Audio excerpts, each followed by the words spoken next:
салом дӯстон, агар шумо аз рехтани мӯи сар азият мекашед ё ин ки ришатонро ғафз кардан мехоҳед, дар бадани шумо сафедшавии пӯст ба назар мерасад, ё ин ки худро фарбе ё хароб кардан мехоҳед ва аз бӯи бадан халос шудан мехоҳед, пас ба шумо гиёҳҳои табиӣ аз софсавдо кӯмак мекунад. Доставка ба Москва ва шаҳрҳои дигари Русия. Рақамҳо дар зери навор ва рӯи экран. Аз номи канали мо гап занед, ба шумо ҳатман тахфиф карда мешавад. салом тамошобинони канали Тоқӣ ТВ. имрӯз 12 декабр ва батли ду нафаре ки як вақт ҳамроҳи Шон МС буданд, Ралик ва Навик МС.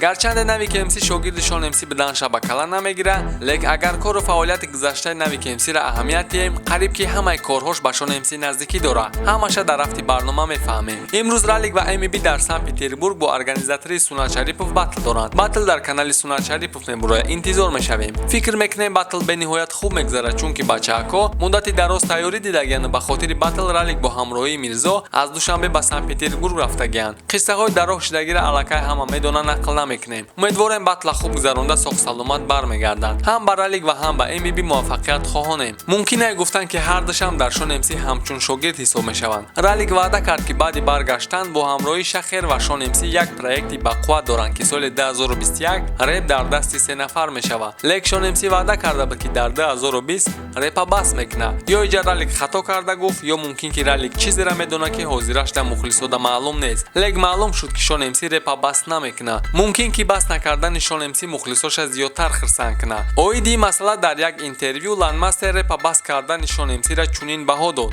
ба фикрите Шон МС репа бас мекунад ё ки не дар 2020?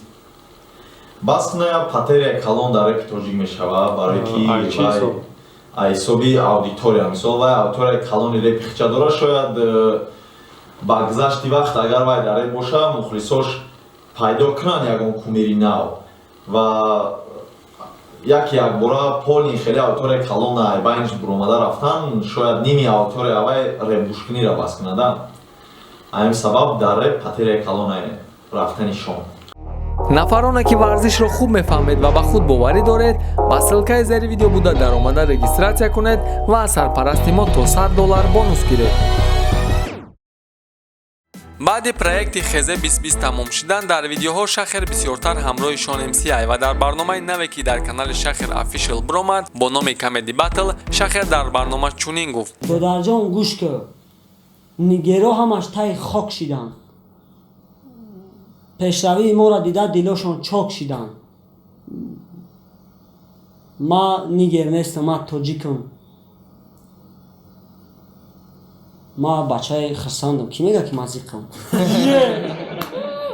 дар соли 2020 дар реп хеле чизое шуд ки баъзеҳо бовар намекарданд. интизор мешавем дар 2021 бо чӣ гап мешавад. бармегардем ба мавзӯи Навик МС. Навик МС мега ки шогирди Шон МС нест, лек агар корҳои кардаи Навик МС-ра дида бироем, бисёртар бар Шон МС наздикӣ дорад. хотиррасон мекунем ки имрӯз бояд батли Навик МС ва Сиван баргузор гардад. شما چیکار کرد؟ شبانیجی موندم ما. آخه چی میگی که شما یکی به من تکرار کرد. برای که اگه گپی پراف نزدم. ما داشتیم نیست توزیرا.